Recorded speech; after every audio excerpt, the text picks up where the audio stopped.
Hello friends, എല്ലാവർക്കും സ്വാഗതം പുതിയ വീഡിയോയിലേക്ക്. ഇന്ന് ഞാൻ വന്നിട്ടുള്ളത് അരിപ്പൊടി കൊണ്ട് തയ്യാറാക്കാൻ പറ്റുന്ന നല്ല ക്രിസ്പിയും ടേസ്റ്റി ആയിട്ടുള്ള ഒരു ഈവനിങ് സ്നാക്ക് ആയിട്ടാണ്. എന്നും പറയുന്ന പോലെ വീഡിയോ കണ്ടിട്ട് ഇഷ്ടപ്പെടുവാണെങ്കിൽ ലൈക്ക് ചെയ്യുക, ഷെയർ ചെയ്യുക, കമന്റ് ചെയ്യുക, ചാനൽ സബ്സ്ക്രൈബ് ചെയ്യാനും മറക്കരുത്. പിന്നെ ഫേസ്ബുക്കിലൂടെയാണ് വീഡിയോ കാണുന്നതെങ്കിൽ പേജ് ഫോളോ കൂടി ചെയ്യണേ. ഒപ്പം നമുക്ക് നേരെ വീഡിയോയിലോട്ട് പോവാം.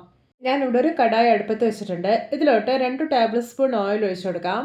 ഇപ്പോൾ ഇതാ ഓയിൽ ചൂടായി വന്നിട്ടുണ്ട്. ഇനി ഇതിലോട്ട് 1/2 ടേബിൾ സ്പൂൺ തുവരപ്പരിപ്പ്, 1/2 ടേബിൾ സ്പൂൺ ഉഴുന്ന്, 1/4 ടേബിൾ സ്പൂൺ കടുക് ഇട്ട് കൊടുക്കാം. എന്നിട്ടൊന്ന് ഫ്രൈ ചെയ്തെടുക്കാം. ഇനി ഇതിലോട്ട് ഒരു വലിയ ഉള്ളിയുടെ പകുതി അരിഞ്ഞത്, ഒരു 5 അല്ലി വെളുത്തുള്ളി ചതച്ചത്, 1/2 ടേബിൾ സ്പൂൺ ചില്ലി ഫ്ലാക്സ്, പിന്നെ കുറച്ച് കറിവേപ്പില, ആവശ്യത്തിന് ഉപ്പ്, ഇതെല്ലാം ഇട്ട് കൊടുക്കാം. എന്നിട്ട് നന്നായിട്ടൊന്ന് വഴറ്റിയെടുക്കാം. ഇപ്പോൾ ഇത് നമ്മുടെ ഐറ്റംസ് എല്ലാം ഒന്ന് വഴന്ന് കിട്ടിയിട്ടുണ്ട്. ഇനി ഇതിലോട്ട് വെള്ളം ഒഴിച്ചു കൊടുക്കാം. ഞാൻ ഇതിലോട്ട് 1.5 ഗ്ലാസ് വെള്ളമാണ് ഒഴിച്ചു കൊടുക്കുന്നത്. ഈ ഒരു സെയിം ഗ്ലാസ്സിൽ തന്നെ 1 ഗ്ലാസ് അരിപ്പൊടിയാണ് കേട്ടോ ഞാൻ ഇവിടെ എടുത്തിരിക്കുന്നത്.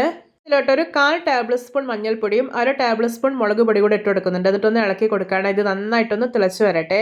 ഇപ്പോൾ ഇതാ വെള്ളം നല്ലപോലെ വെട്ടി തിളച്ച് വന്നിട്ടുണ്ട്. ഇനി ഇതിലോട്ട് അരിപ്പൊടി ചേർത്ത് കൊടുക്കാം. ഞാനിവിടെ പത്തിരിയോ ഇടിയപ്പമൊക്കെ ഉണ്ടാക്കാൻ വേണ്ടി എടുക്കുന്ന വളരെ നൈസായിട്ടുള്ള പൊടിയാണ് എടുത്തിട്ടുള്ളത്. ഇനി ഇതൊന്ന് വാട്ടിയെടുക്കാം. നമ്മൾ പത്തിരിയൊക്കെ ഉണ്ടാക്കാൻ വേണ്ടിയിട്ട് പൊടി വാട്ടിയെടുക്കല്ലോ, ആ ഒരു പാകത്തിലാണ് ചെയ്തെടുക്കേണ്ടത്. ഇപ്പോൾ ഇത് പാകമായിട്ടുണ്ട്. ഇനി ഫ്ലെയിം ഓഫ് ആക്കാം. എന്നിട്ട് ചൂടാറാൻ വേണ്ടിയിട്ട് മാറ്റി വയ്ക്കാം. ഇപ്പോഴത്തെ പൊടിയുടെ ചൂടൊക്കെ അത്യാവശ്യം നന്നായി പോയതിനു ശേഷം നല്ല സോഫ്റ്റ് ആയിട്ടൊന്ന് കുഴച്ചെടുത്തിട്ടുണ്ട്. ഈ ഒരു മാവിന്റെ കൺസിസ്റ്റൻസി കണ്ടോ, നല്ല തിക്കായിട്ടാണ് ഇരിക്കുന്നത്. ഈ ഒരു പാകത്തിൽ വേണം മാവ് റെഡിയാക്കി എടുക്കാനായിട്ട്. ഇതിൽ നിന്ന് കുറേശ്ശെ എടുത്തിട്ട് കുഞ്ഞു ഉരുളിയാക്കി എടുക്കാം. ഇനി ഇത് പരത്തി എടുക്കണം. അതിനായിട്ട് ഞാൻ ഇവിടെ ഒരു വാഴയില എടുത്തിട്ടുണ്ട്. ഇതിലോട്ട് കുറച്ച് ഓയിൽ ഒഴിച്ചിട്ടൊന്ന് സ്പ്രെഡ് ആക്കി എടുക്കാം. ശേഷം ഈ ഉരുള ഇതിലോട്ട് വെച്ച് കൊടുക്കാം. ഇനി ഇതിന്റെ മേലേക്ക് ഒരു കഷ്ണം വാഴയില കൂടെ വെച്ച് കൊടുക്കാം. എന്നിട്ട് ഇതുപോലെ ഒരു സ്റ്റീലിന്റെ പ്ലേറ്റ് ഇലയുടെ മുകളിൽ വെച്ചിട്ട് നന്നായിട്ടൊന്ന് പ്രസ് ചെയ്ത് കൊടുക്കാം. നിങ്ങൾക്ക് ഇതുപോലെ ചെയ്തെടുക്കാൻ ബുദ്ധിമുട്ടുണ്ടെങ്കിൽ പത്തിരി പ്രസ്സിൽ വെച്ചിട്ട് പരത്തിയെടുക്കാം. ഇപ്പോൾ ഇത് അധികം കട്ടിയില്ലാതെ നല്ല പെർഫെക്റ്റ് ആയി തന്നെ പരത്തിയെടുത്തിട്ടുണ്ട്. ഇനി ഇതിന്റെ സെൻട്രലായിട്ടൊരു ഹോൾ ഇട്ട് കൊടുക്കാം. ഇത്രയേ ഉള്ളൂ. ഇനി ഇത് എത്രയും പെട്ടെന്ന് തന്നെ ഫ്രൈ ചെയ്തെടുക്കാം. അതിനായിട്ട് ഞാൻ ഇവിടെ ഒരു കടായിൽ എണ്ണ ഒഴിച്ച് നന്നായിട്ട് ചൂടാക്കി എടുത്തിട്ടുണ്ട്. ഇനി ഇത് ഓരോന്നും എണ്ണയിലോട്ട് ഇട്ട് കൊടുക്കാം. നമ്മളിത് ഓരോന്നായിട്ട് എണ്ണയിലോട്ട് ഇടുമ്പോൾ അത് പൊങ്ങി വരും. അതിനുശേഷം മാത്രമേ അടുത്ത് ഇടാവുള്ളൂ, അല്ലെങ്കിൽ ഇത് പരസ്പരം മുട്ടിപ്പിടിക്കാനുള്ള ചാൻസ് ഉണ്ട്. ഇപ്പൊ കണ്ടോ, ഇത് നന്നായിട്ട് മൊരിഞ്ഞ് കളറൊക്കെ ചേഞ്ച് ചെയ്ത് വരാൻ തുടങ്ങിയിട്ടുണ്ട്. ഇനി ഇതെല്ലാം ഒന്ന് തിരിച്ചിട്ട് കൊടുക്കാം. ഇപ്പോൾ ഇത് 2 സൈഡ് നല്ല ക്രിസ്പി ആയിട്ട് നല്ലൊരു ബ്രൗൺ കളറായി വന്നിട്ടുണ്ട്. അപ്പൊ ഇത് പാകമായിട്ടുണ്ട്. ഇതിനെ എണ്ണയിൽ നിന്ന് കോരി മാറ്റാവുന്നതാണ്.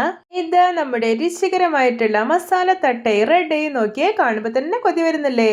ഒട്ടും എണ്ണയൊന്നും കുടിക്കാത്ത നല്ല പോലെ മൊരിഞ്ഞിട്ടുള്ള ഒരു പലഹാരമാണിത്. എല്ലാവരും ഇതുപോലെ ഒന്ന് ഉണ്ടാക്കി നോക്കണേ. ഇതിന്റെ ചൂടൊക്കെ അത്യാവശ്യം നന്നായി പോയതിനു ശേഷം ഒരു എയർ ടൈറ്റ് ആയിട്ടുള്ള കണ്ടെയ്നർ ഇട്ടിട്ട് സൂക്ഷിച്ചു വെക്കാവുന്നതാണ്. ഒരു 1 month ഒക്കെ ഇത് കേടുകൂടാതിരുന്നോളും. എല്ലാവർക്കും എൻ്റെ variety and tasty masala Thatta recipe ഇഷ്ടപ്പെട്ടെന്ന് വിചാരിക്കുന്നു. ഇഷ്ടപ്പെട്ടാൽ സപ്പോർട്ട് ചെയ്യാൻ മറക്കരുത്. അപ്പോൾ ഇതുപോലെയുള്ള വെറൈറ്റി വീഡിയോകളായി നമുക്ക് വീണ്ടും കണ്ടുമുട്ടാം. Okay, bye bye.